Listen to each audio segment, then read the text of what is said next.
to get the full strike of this clock. Oops. I'm going to get it from the side view though.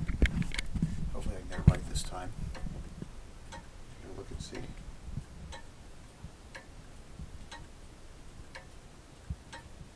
Hold the camera still. Just wish it was clear.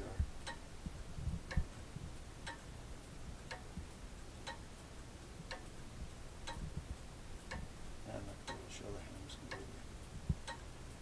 Any second it'll be going off.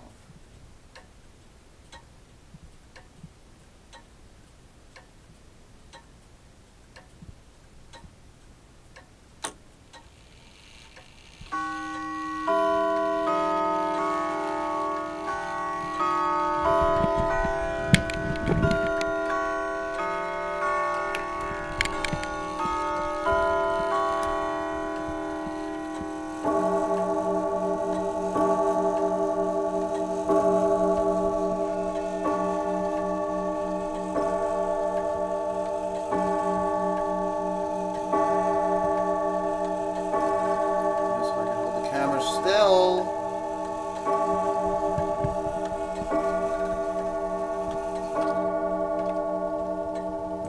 Well, hopefully they got that image clear enough. Goodbye.